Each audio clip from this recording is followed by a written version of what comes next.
Shalom, this is Dan, and I want to share with you another Torah portion. Now, this one is normally wrapped up in the one previous to it. It's one of those ones where in the leap year they've mixed two together. But I found something really important in this Torah portion that I thought this needs to be shared by itself. And so I'd like to go ahead and share this with you. This is coming from the portion number 52, and I'd say the word in Hebrew, but I'm again afraid I'm going to mess it up. So I'll tell you the translation. The translation is "He went," and this simply comes from just Deuteronomy 31. The entire chapter makes up this portion, and as I was reading through it, I found this verse that really stuck out to me. It says, "Be strong, be bold, don't be afraid or frightened of them, for Adonai your God is going with you. He will neither fail you nor abandon you." That comes from Deuteronomy 31:6. And we've probably heard parts of this verse before. The beginning of it sounds like what we see in Joshua 1:9. Be strong and courageous. The Lord your God is with you. We see this being said by God to Moses. We see this being said by Moses to Joshua. We see this being said by the people to Joshua. And we see this being said by God to Joshua himself.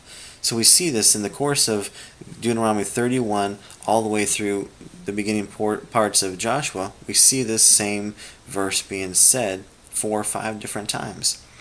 But we also know the last part of the verse where it says that he will neither fail you nor abandon you, or he will never forsake you. Is probably another way we've heard it said. So this verse has a lot of meaning, has a lot of depth to it. And a little bit of that I want to share with you. Now, about a month ago or so, I woke up and I had this phrase going through my head, "Be courageous today." Now, I didn't know what was going to happen that day. I didn't know why all of a sudden I was being told to be courageous. But I was being told to be courageous. It began to make me think about this verse and about the word courage and how it all fits together. And so what I found is I opened up my Strongs and I began to look at the word for courage. And here's what I find. The word in the Hebrew is actually the word amatz, and it means being strong, being alert, being bold, and being determined. Now, one of the next places we see this same word is in Ruth 1:18, and it really, when you think about it, you don't think, at least I didn't think, about Ruth being courageous. Devoted, yes, because she followed the God of Naomi and she went with Naomi, but I never would have associated it as being courageous. But when you look at this word and you look at it in context, it kind of makes more sense.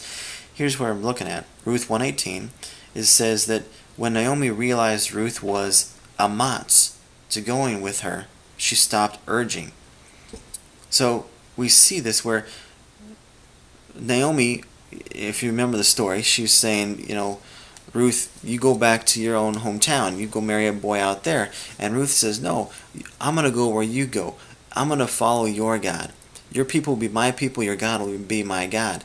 And Naomi realizes that she's not going to sway Ruth in her decision.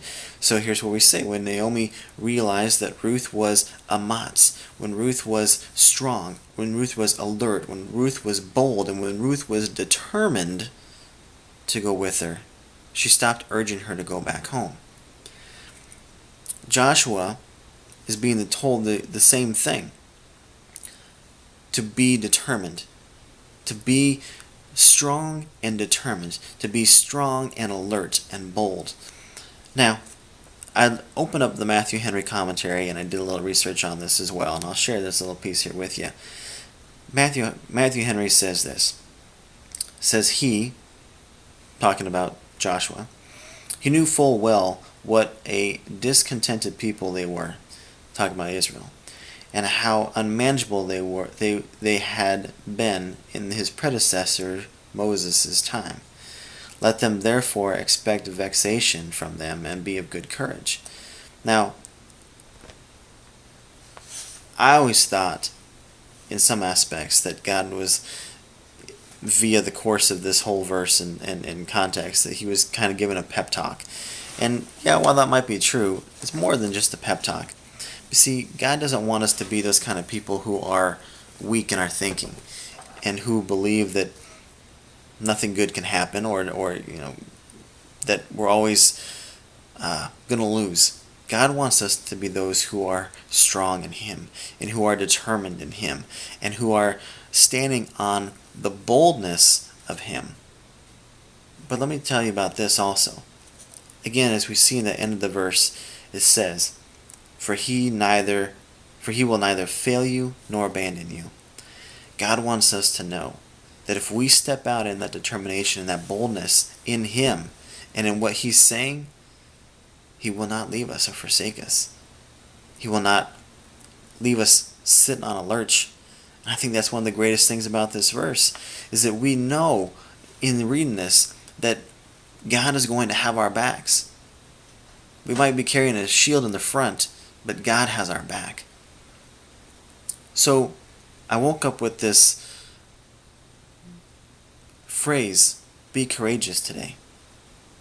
I think back, and I honestly can't remember much of what that day had entail for it.